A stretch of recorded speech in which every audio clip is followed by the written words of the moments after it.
Good night.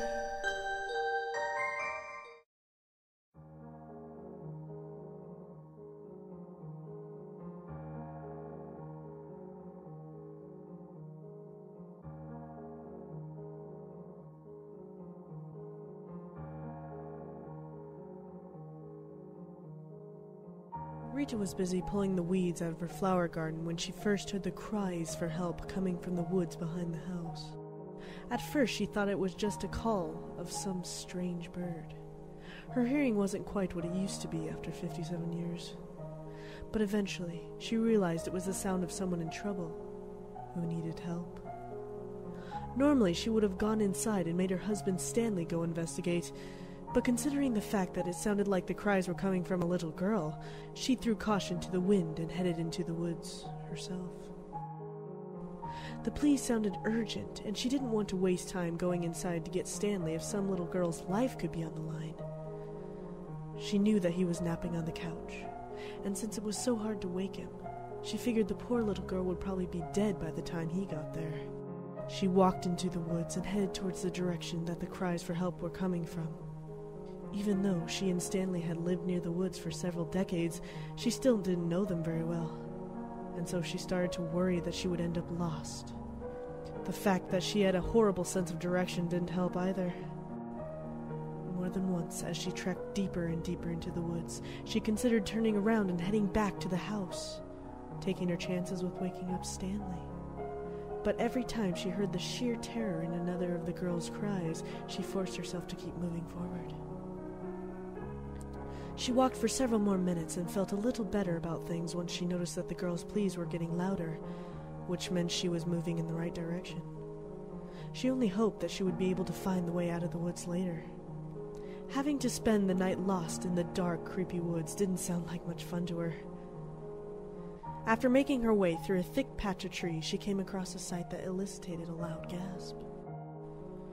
There was a little girl, around 6 or 7, who had been beaten unmercifully and tied to a tree. Her face was bruised and swollen, her blonde hair stained and matted with blood. Just the sight of the little girl, living proof that someone could do such a thing, made Rita want to cry. She couldn't comprehend how anyone could commit such horrible acts against a little girl, and the more she thought about it, the more her sadness was replaced with anger. Oh my God, child," Rita said as she put a comforting hand on the girl's shoulder. Don't worry. Don't you worry. I'm here, and I'm gonna help you. You're safe now. Please, help me, the little girl replied. I'll get you out of here, and we'll go back to my house, Rita said, where it's safe. And my husband, Stanley, he'll call the police. She worked on untying the rope and lay vaguely aware that her hands were shaking uncontrollably, making the task more difficult. Who did this to you? Rita asked as she worked on undoing a complicated knot in the rope. I don't know his name, but he was really mean and scary. He won't hurt you anymore. I promise. He left me out here to die. He said that no one would find me, and that I'd starve to death. He was wrong. I found you, and I'll take care of you. Hurry, before he comes back. Rita finally got the knot unraveled and was able to untie the little girl. She grabbed her by the hand and led her back towards the house, moving as quickly as possible, but making sure to look back occasionally to make sure the girl's tormentor wasn't chasing after them. There was no sign of another living soul out in the woods with them, and Rita prayed that they would make it back to the house safely without running into the man responsible for what happened to the little girl. What's your name, honey?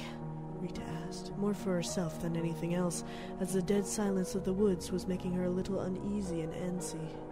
Oh, I have lots of names, the little girl giggled. What do you mean? Different people call me different things. Why? I don't know, they just do. The little girl snapped, making Rita flinch. Do you always ask so many dumb questions? Not usually, Rita mumbled, taken aback by the girl's nasty comment, but telling herself that it was probably just because she was in shock after her ordeal and wasn't aware what she was saying. They were almost to the house when the little girl jerked her hand away from Rita and started giggling. Something about the way she was giggling made Rita uncomfortable, made her skin crawl. She couldn't quite explain it. She knew the experience the little girl had was traumatic, but still, there was something about her just standing there, giggling, that she just didn't like. A cold chill ran down her spine, and for a split second she felt a nearly irresistible urge to run away from the girl as fast as she could. Thank you for saving me, but there's really something that I need to tell you.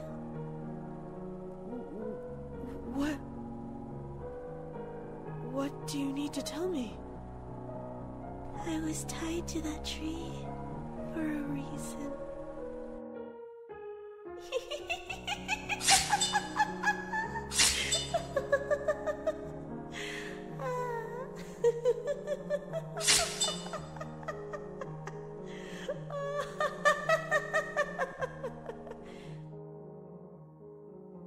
Half an hour later, a man was taking a walk in the same neighborhood.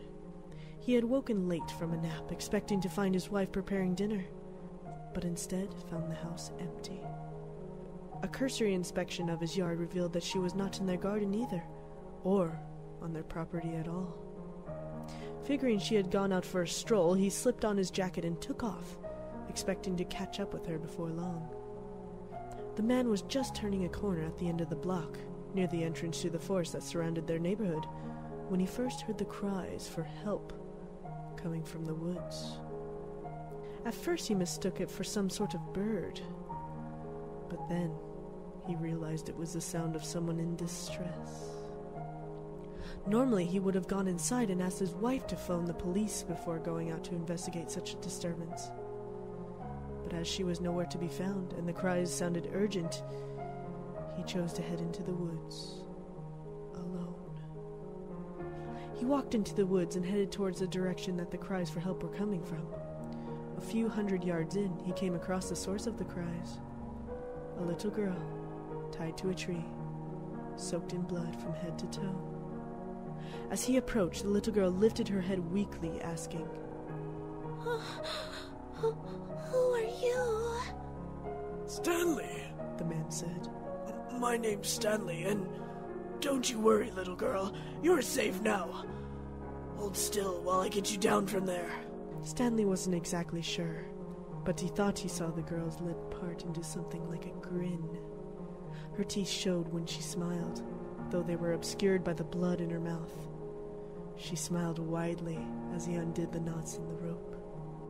Stanley's wife would be so proud of him when she got home, to know that he had helped save someone's life.